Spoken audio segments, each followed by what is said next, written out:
Welcome to the How to Be Awesome at Your Job podcast.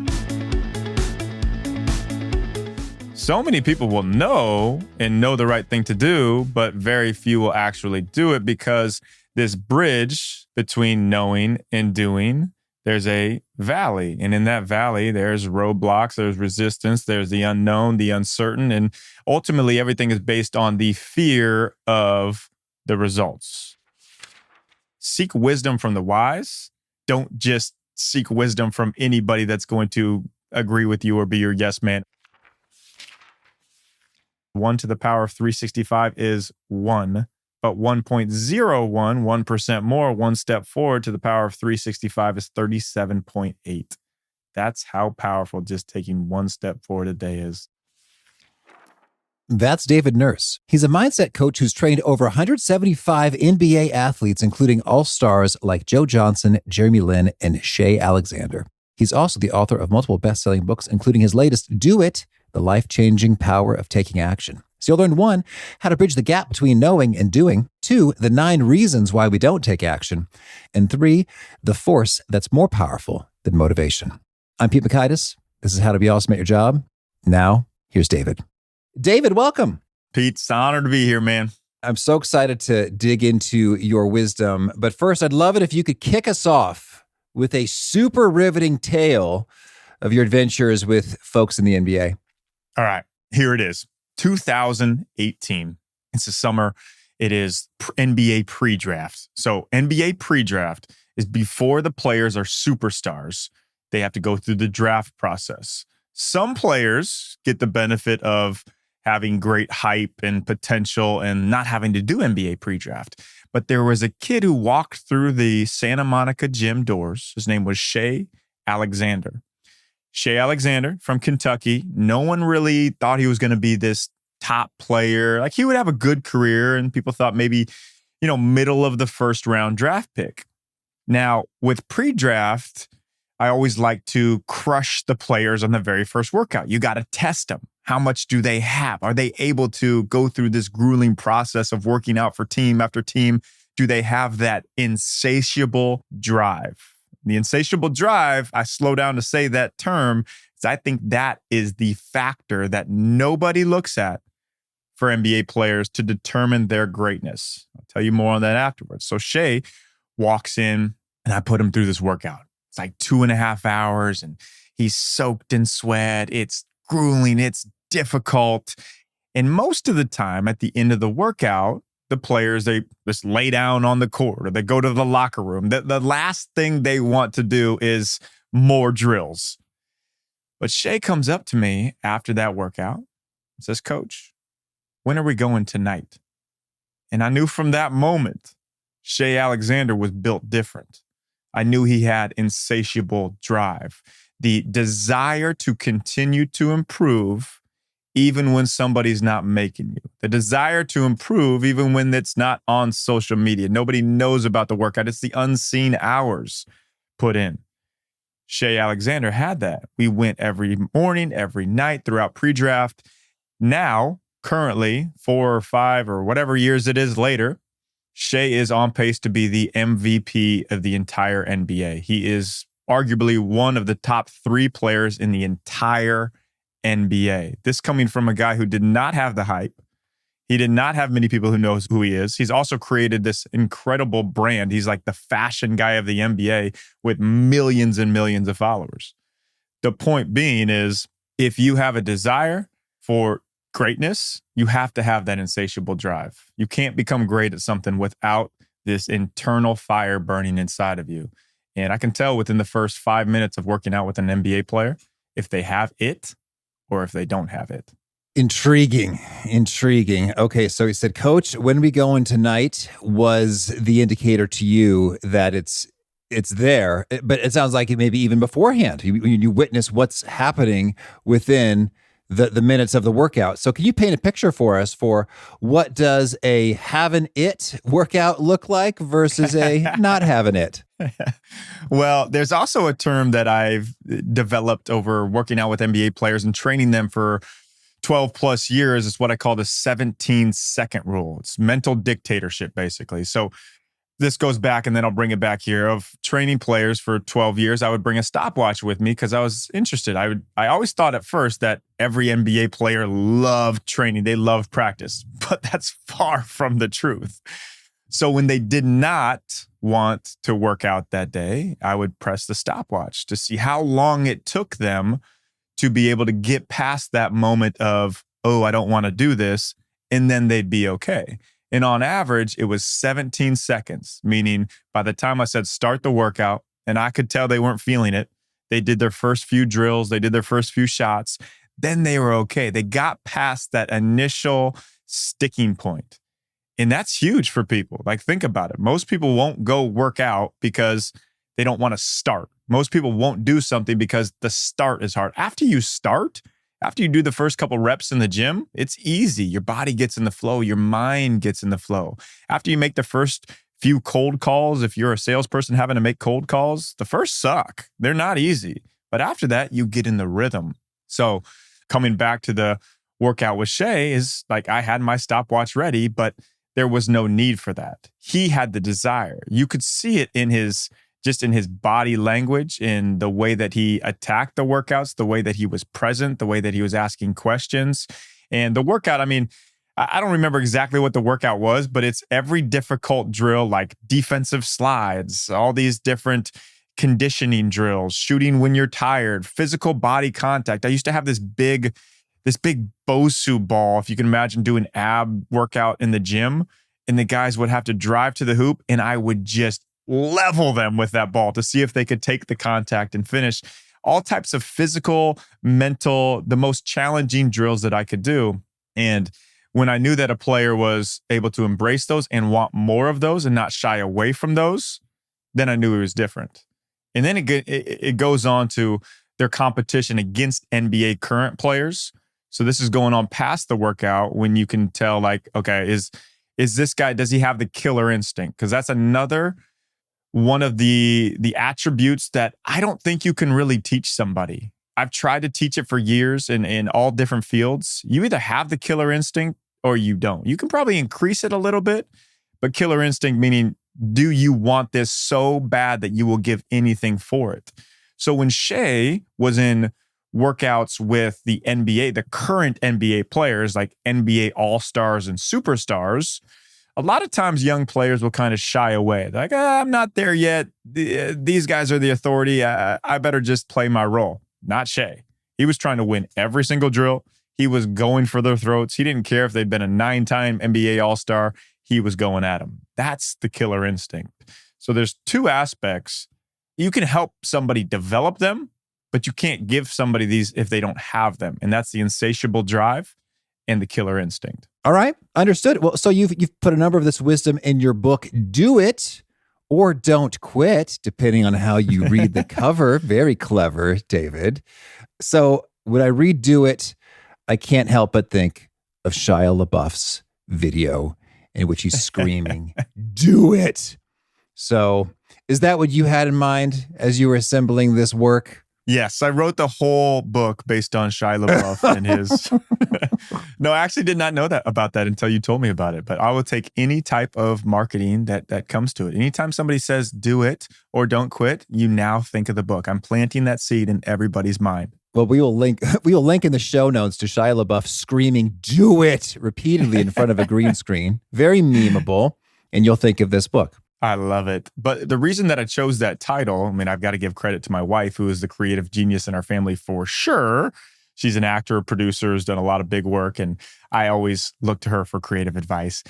But the reason it's do it and don't quit, if you look at the cover of it, people are motivated in different ways. You're either motivated by you want the positivity, you want to see what the gains can be, or you're motivated by the resistance of failure. That's the don't quit. Somebody will say, hey, you got to do this. You can't quit.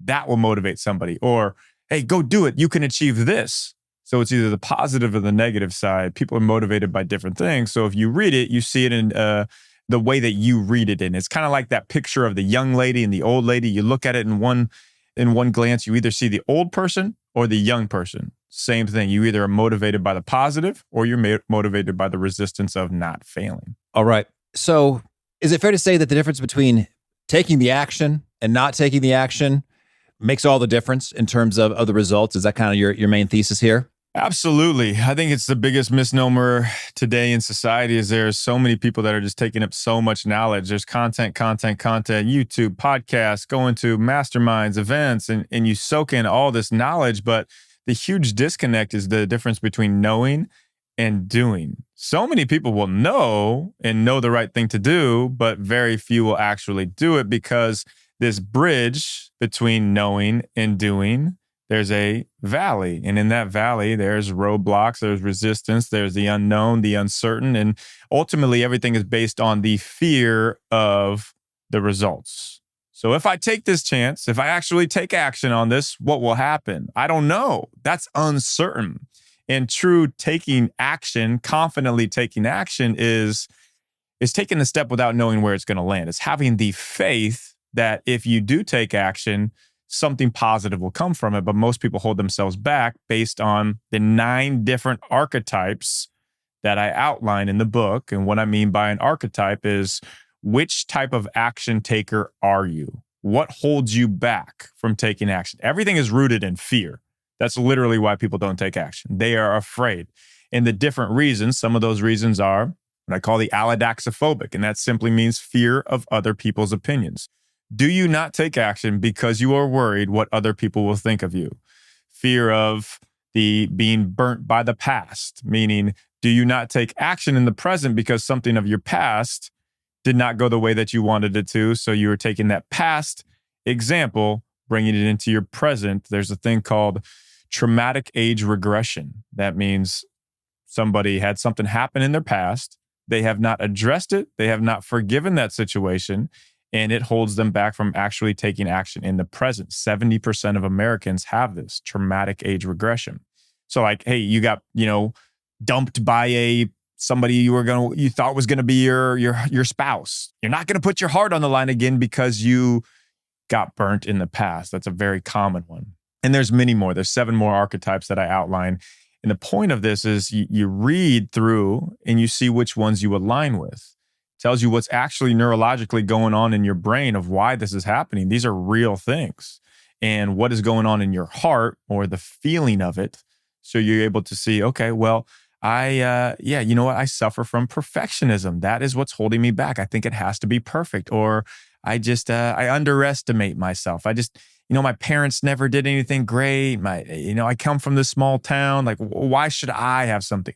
And you align with these. Now, the great thing is on the other half of it, you're able to see a tool for, all right, if this is what I struggle with, if this is what's holding me back from where I am today to where I want to be tomorrow, that ultimately is the mission everybody is on, whether you know it or not. You are where you are today currently. That's obvious. And there's somewhere you want to get tomorrow. In between that is this radical strategic action. So you read through it, you understand, okay, this is what I struggle with. This is how I get over it. And there's also a story from some historical figure that you probably haven't even heard of, honestly. When I first read Malcolm Gladwell, everybody probably knows Malcolm Gladwell, I was really intrigued with the way he told stories of historical figures. You're like, where did you find this story? Who the heck is this person? I did something similar where I found somebody who struggled with this exact fear archetype, each one of the 9, and I told their story leading up to the point where they had this decision to make. The decision, do I go for it even though the odds are stacked against me? Or do I just go with the flow and do what everybody else is doing and don't change the world? They obviously make the decision to go against any of the easy route, and they end up changing the world. And I show how that is done. Like, for example, a guy named Lewis Latimer. Probably haven't heard of him. Lewis Latimer was the person who pushed forward Alexander Graham Bell's invention of the telephone and Thomas Edison's invention of the incandescent light bulb. Without him, he was the guy who made this happen. It was an incredible race. It's a fascinating story. They should make a movie about the race for the incandescent light bulb. And Lewis Latimer was the one who pushed it forward for Thomas Edison. But he also had been burnt many times in the past. So he was the action archetype of the burnt. He thought about it. He debated it. He talked with his wife about it. He almost did not take on this challenge, but he did. Graham Bell and Thomas Edison because of Lewis Latimer. Okay. Well, so let's talk about the 9 archetypes here. You say all of them, they've got a fear of results. And it sounds like there's a different kind of a result that each is fearing. So the allodaxophobic is fearing others' negative judgments. The burnt in the past person is fearing, oh, this bad thing that occurred last time I did something like this is going to happen again. And it's going to hurt and suck all over again, just like when I was dumped or whatever. So could you unpack for us the other 7 types and what it is they're fearing? Yeah, the inopportune. So the inopportune is you just think it's not the right time. You thought, man, I'm just too young for this, or I'm just too old to start this. It's never the right time, and it will never be the right time. So there is no right time to take action. You're not too old, you're not too young.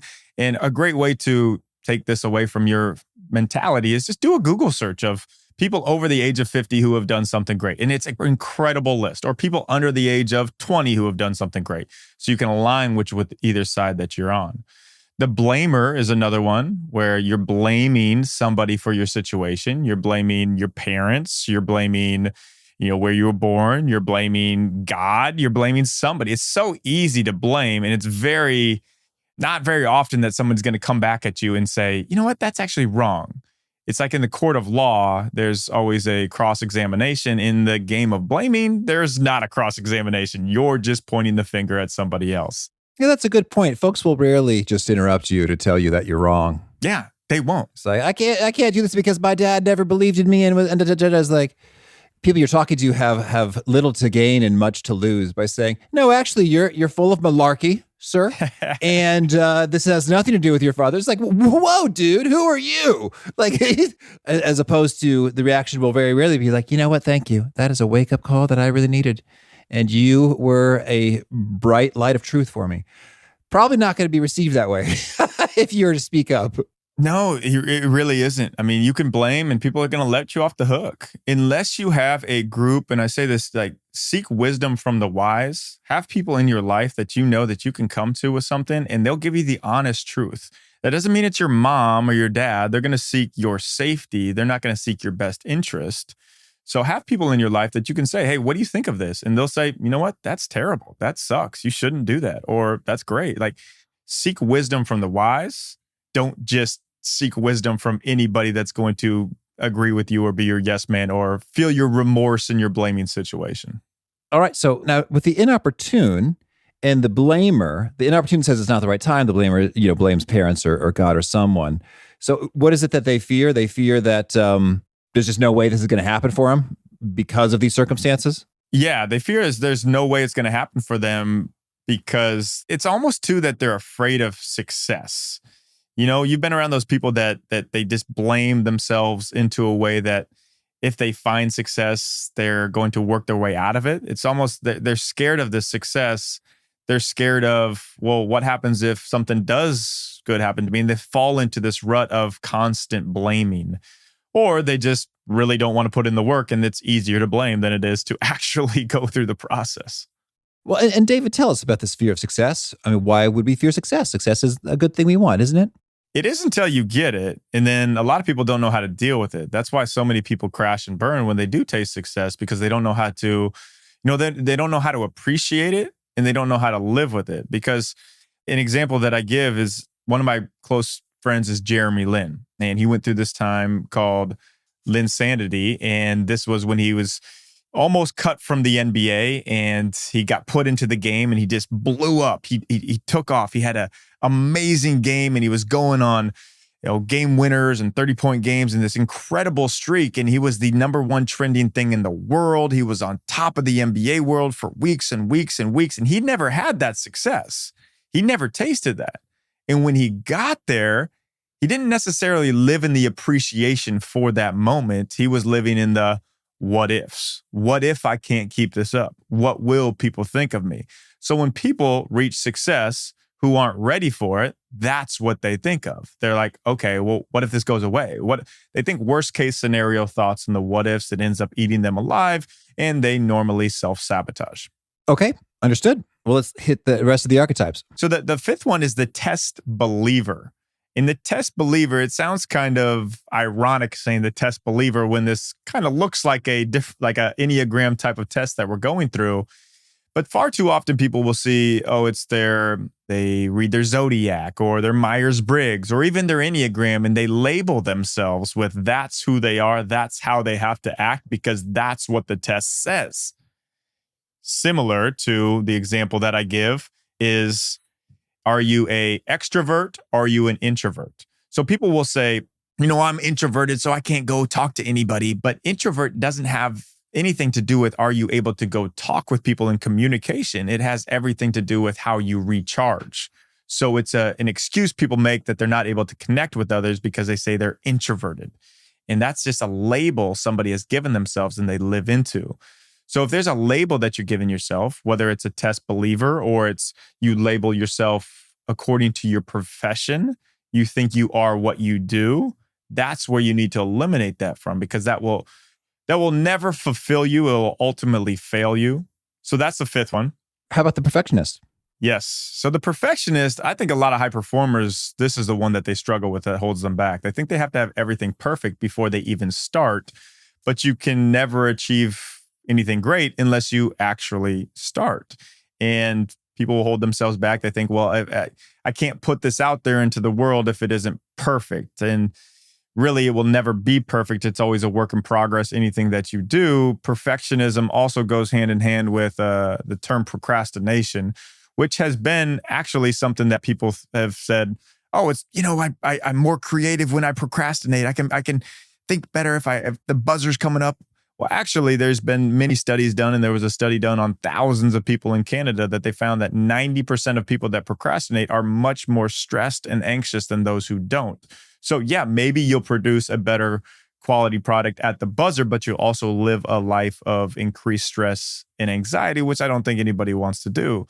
So the perfectionist just comes down to the mindset of ready, fire, aim, where it's never going to be perfect. You throw it, you put it out there, and then you continue to refine and define it.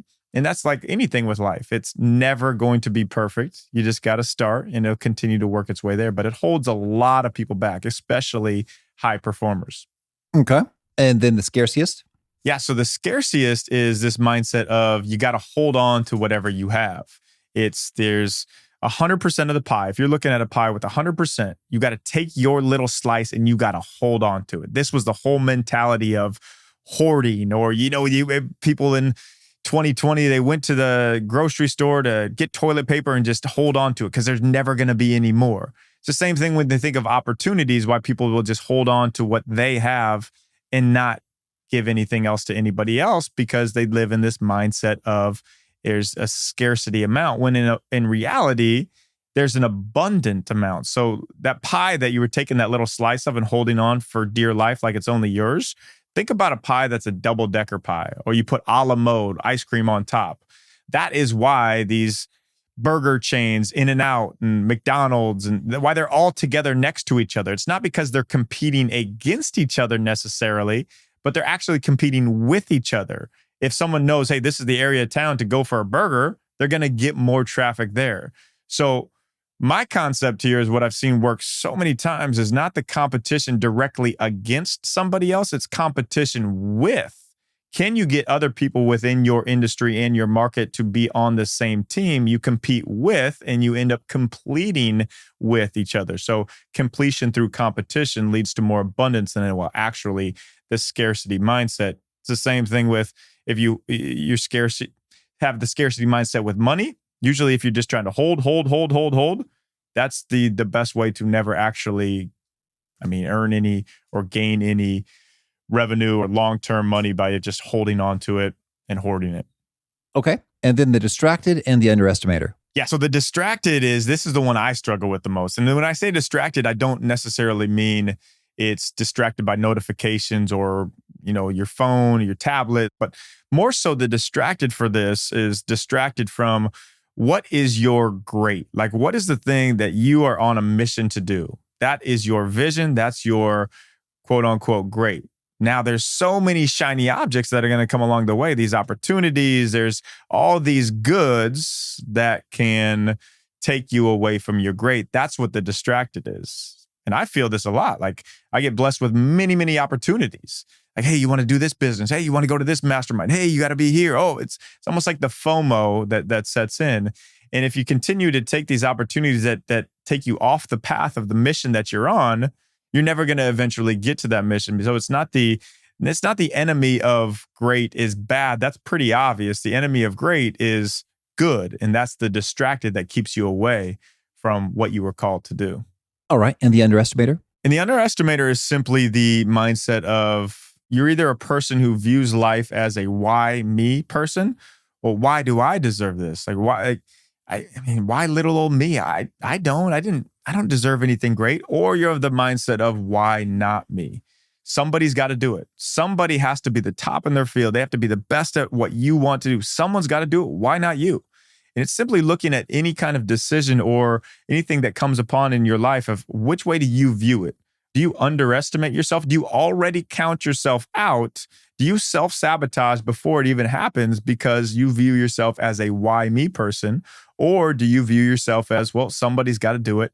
Why not me? And there's a lot of things that can go into being an underestimator, but ultimately it comes to that. And there's only two camps of people. You're either in why me or why not me. All right. Well, so now, David, as I think through this lineup, I'm trying to categorize myself. And my situation is I just don't feel like doing a thing. Let's just say watching the calories and the weight. I think I have successfully gained and lost 10 pounds, maybe five or six times. And so I know what it takes. And I think, okay, the name of the game is tracking those calories and eating less food. Yep.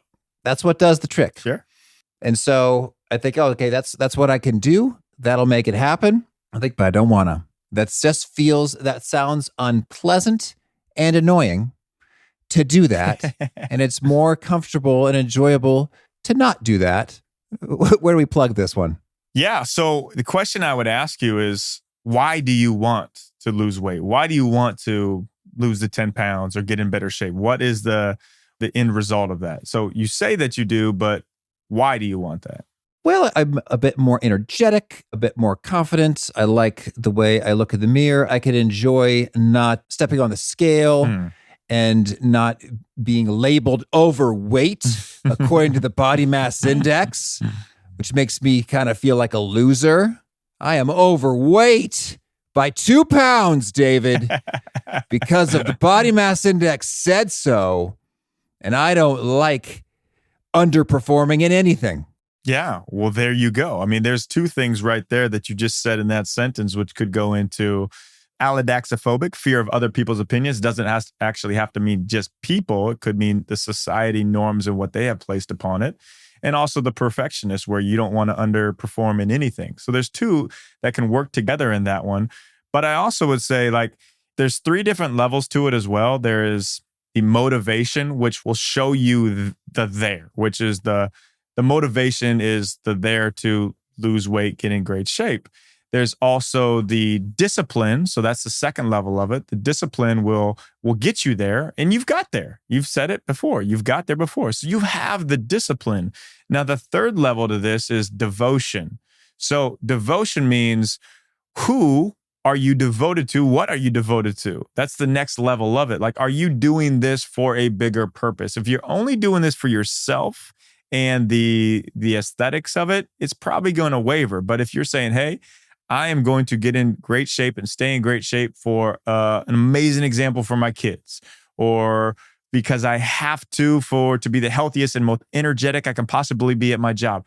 It's the devotion that's the long term. Motivation is a spark. Discipline is an up and down, kind of riding the waves, but devotion is the long term. And once you make that commitment to devotion and you understand why that you're holding yourself back, is it, okay, this is the society says this, or I need to be perfect in this, or maybe I'm blaming something in the past of, well, I did it before, but this happened. And you work your way through that. Now you decide, all right, I'm devoted to it. And you make that devotion, you make that declaration of devotion. It's almost signing a contract with yourself, and you've got a much better chance. Now, I'm not saying it's not going to still waver, but you've got a much better chance. Okay, that's interesting. So it seems like what's going on there for me is more like, I don't actually care all that much about this outcome. It's like whether the body mass index says I'm 3 pounds overweight, or I've got 3 more pounds to go before I hit the threshold. I don't actually care that much about what the BMI has to say about me. And so when push comes to shove, it's like, well, I could track all my calories, but I just don't feel like it, so I won't. And it sounds like that too can be an acceptable choice. It's like, go pick something that's more worth your time and effort. It's exactly it. You can't be devoted to everything. If that's not the thing that is really, like, it's the difference between if you see a bodybuilder who is literally tracking every single macro and weighing on the scale, like, to me, that looks miserable. It sounds like that sounds miserable to you as well. So that's not your choice of devotion. You can't be devoted to everything. You pick and choose what's the most important things to you.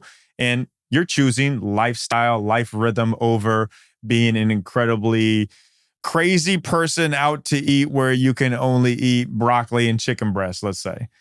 So you're not that interested in being a bodybuilder. And I don't think you're performing on stage at the world's strongest man competitions coming up. Maybe. Well, maybe. I'm insulted. But all right. Well, thank you.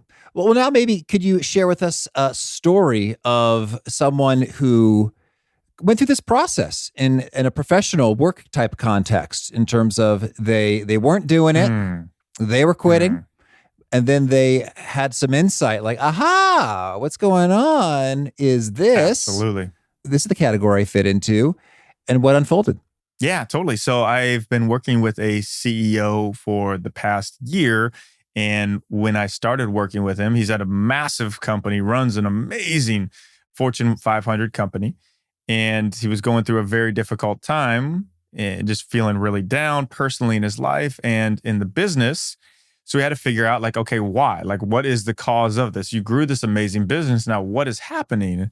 So we realized that there were certain people that had been hired and they looked like all stars. They came from other great companies and they brought the business down. They weren't on the same mission as he was. It was more for, okay, how much money can they make? But they didn't really care about the end result product. So he found this out and now became a blaming the past situation that he couldn't get past. So it's very hard, especially for someone that's successful, when you get hit with this, when you have a major roadblock in the career in your life.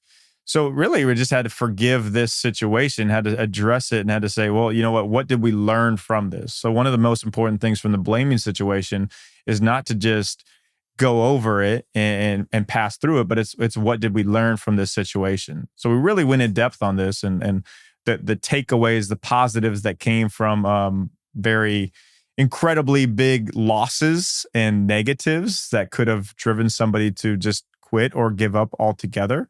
So work through the blaming situation to find out, okay, now I need to figure out the right team that I have. So that was one of them, but it was also a part of underestimation too, where there had been a repeated history of these type of failures, if you want to call them. And had to just come over the fact that these don't have to happen. Like, people aren't always going to fail you. You don't have to underestimate you or your team. He built this amazing company despite having these type of action archetypes holding him back from living the life he'd want to live. And when I say that in terms of the underestimating, it was also the underestimating of giving himself permission to enjoy the journey. That's a really important one for high performers or any driven person, giving yourself permission to enjoy the journey. Even if the journey is a struggle moment, if it's difficult, if you're going through a fire, you can still enjoy the journey of it, because it's never going to be easy. God never said, hey, you're just going to have this easy life. No, it's going to be difficult, but it's going to be worth it. So having that underestimator, working through the underestimator, individually, personally in his own life, and also the blamer, the things that had happened to the company in the past, to be able to move through it, knowing that there was going to be, it'd be difficult to work through that, but they'd eventually get through it. And now he's thriving. The company is doing amazing. Stock prices are up. So it was working through those two archetypes. And I'll continually go back through all of these with him to make sure, are you good here? All right, is this one coming in? Because it can change. It's a very actionable, that's the example that I give. It's an actionable version of kind of like the Enneagram. All right, thank you. Well, David, tell me anything else you want to make sure to mention before we hear about some of your favorite things. I mean, check out the book. I think it's helped a lot of people. It's a fun read, and it can really show you, do you have any roadblocks? I mean, I always go back through it because there's different things that will come up in my daily life, and I'm able to identify it, the self-awareness, and then work through it. So I would just encourage you to check out the book for no other reason than, honestly, it will help you. If it doesn't, please reach out to me and tell me it's the worst thing ever, and I'll get you your refund. David's about to share some of his favorite things. And one of my favorite things is our sponsors. Check them out. Big thanks to our sponsor, Acorns. Acorns makes it easy to start automatically saving and investing for your future. You don't need a lot of money or expertise to invest with Acorns. In fact, you can get started with just your spare change. Acorns recommends an expert-built portfolio that fits you and your money goals, then automatically invests your money for you. NerdWallet.com, whom I love on these sorts of matters, gives Acorns a whopping 4.7 stars and says, quote, if you want to make the most of your spare change, there's no better place to do that than Acorns. Head to acorns.com/awesome or download the Acorns app to start saving and investing for your future today. And we got a legal disclaimer here. It may not be representative of all clients. Tier 1 compensation provided. Compensation provides an incentive to positively promote Acorns. View important disclosures at acorns.com/awesome. Investing involves risk, including the loss of principal. Please consider your objectives, risk tolerance, and Acorns' fees before investing. Acorns Advisors LLC, Acorns, is an SEC-registered investment advisor. Brokerage services are provided to clients of Acorns by Acorns Securities LLC, member FINRA/SIPC. For more information, visit acorns.com. One sponsor to check out is Storyworth. Whenever I'm thinking about meaningful Father's Day gifts, Storyworth leaps to mind. Storyworth helps you preserve precious memories and stories from your father for years to come. Each week, Storyworth emails your loved ones a thought-provoking question that you get to help pick, such as, what's the bravest thing you've ever done? I personally love the prompt so much that I have refreshed Storyworth's questions page many times looking for more. Storyworth makes the writing process super quick and easy. All your loved one needs to do is respond to that email with a story, and then you get a quick copy of that. And after a year of this fun, Storyworth compiles your loved one's stories and photos into a beautiful keepsake hardcover book that you'll be able to share and revisit for generations to come. Families love Storyworth so much, they've got 25,000 five-star reviews on Trustpilot and have millions of stories preserved. So give all the fathers in your life a unique, heartfelt gift they'll all cherish for years. Storyworth. Right now, you can save $10 on your first purchase when you go to storyworth.com/awesome. That's storyworth.com/awesome to save $10 on your first purchase. One sponsor to check out is Harvard Business Review. This brilliant magazine, published at hbr.org, is the leading destination for smart management thinking. Fun fact, HBR has been mentioned in 108 episodes of the show. That's because HBR has great stuff that comes up often. They've got explainer videos, podcasts, real-world case studies, and much more. I think of HBR each night that I put on my special orange glasses. Their article, Will Blue Light Glasses Improve Your Sleep?, revealed that those who wore them reported better sleep and a 7% improvement in work performance as compared to those who wore the sham glasses. So I cite HBR anytime anyone tells me that I look silly wearing them. Now, much of HBR's content is available for free when you sign up at their site. Subscriptions that get you unlimited content cost $10 a month. If you visit hbr.org/subscriptions and enter the promo code AWESOME, you can save 10% off of that subscription. Again, to save 10% off of your HBR subscription, go to www.hbr.org/subscriptions and enter the promo code AWESOME. Okay. Well, now can you share a favorite quote, something you found inspiring? What would you do with your life if there is no way that you could fail? All right. And could you share a favorite study or experiment or bit of research? I've got another book coming out, and I don't know exactly when it's going to come out, but it's a very immersive study that I've started into now on the focus and flow, putting those together and how you can find the deepest flow state and tap into it more regularly and for a longer time. So now that's becoming my next study and research project. Okay. And a favorite book? Essentialism, Greg McKeown, has been one of my favorites. The Ruthless Elimination of Hurry, John Mark Comer. It's a great one. Energy Bus by a good friend of mine, John Gordon. Any of my other books that I wrote, of course, are at the top of the list. Those are some of the best. Okay. And a favorite tool, something you use to be awesome at your job? I use the power of the I am statement. So I start my morning off with coffee because I love coffee. Prayer time. I'm reading something from the Bible or a devotional and spending my first time in the morning, first few minutes in the morning with God. But then I write down I am statements. And I think these have been really powerful for me because the doubt comes in the morning a lot. Can you make it through the day? Can you do what you want to do? Is it is it really going to happen? And when I write down I am, and then I fill in the blank with what I'm voting for in that day, it gives me a lot of confidence. It gives me a lot of boost, a lot of self-belief. It eliminates these self-talk negative thoughts, which they say there's 50,000 self-talk thoughts daily, and 80% of those are negative. So I'm eliminating those from the start. So I'll simply say, I am courageous. I am brave. I am going for this dream. And it's a vote for myself in the morning. So that's one of my favorite tools that I use, have been using for years. Okay. And a favorite habit? A favorite habit of mine also is in that morning routine when I'm writing, I write, how can I pour into my wife? How can I fill my wife's love tank, Taylor's love tank? So I write in there when I'm doing this morning journaling of one thing a day that I'm going to do to fill my wife's love tank. All right. And if folks want to learn more or get in touch, where would you point them? Website, davidnurse.com, has everything on there. Podcast is right there too. I have daily confidence boosts that I put out 3 to 5 minute episodes daily on the David Nurse Show.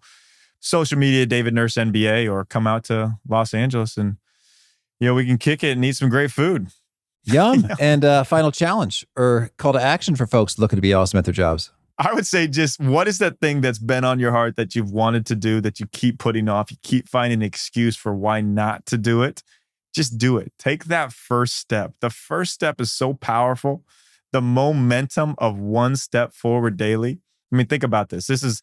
I'm not a math major, but the one math equation that I do know is 1 to the power of 365 is 1.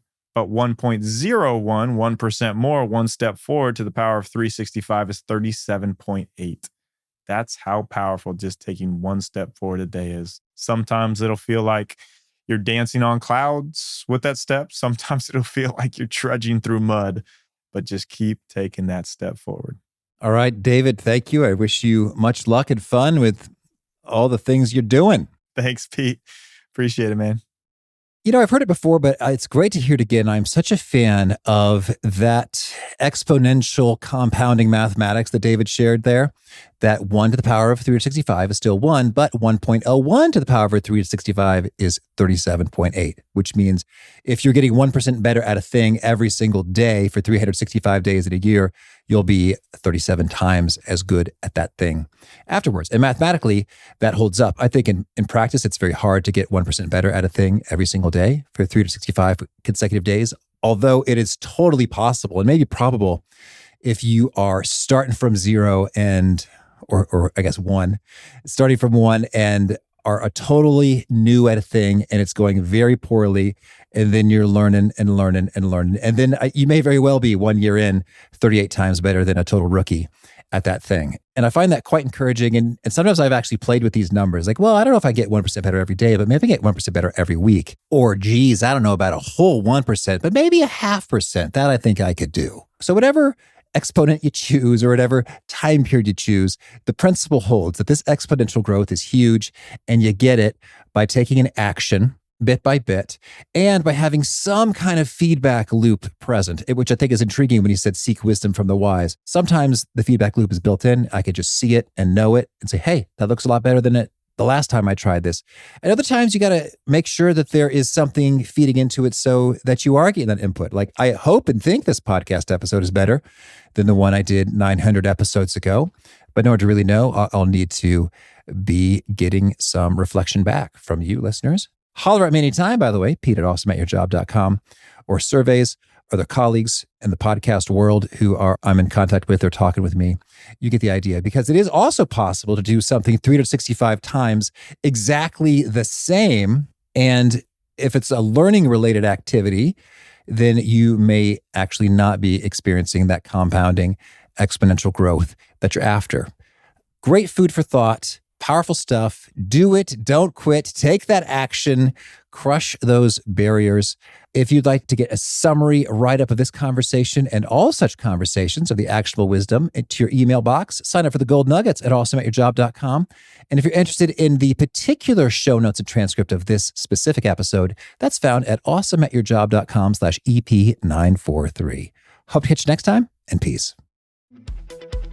Thanks for listening. To get the most out of the show, we recommend 2 key things. First, check out the extra resources at awesomeatyourjob.com. You can find this episode's transcript and links, as well as the perfect episode for your situation. You can search the full text transcripts of hundreds of episodes or explore episodes tagged by topic and competency covered.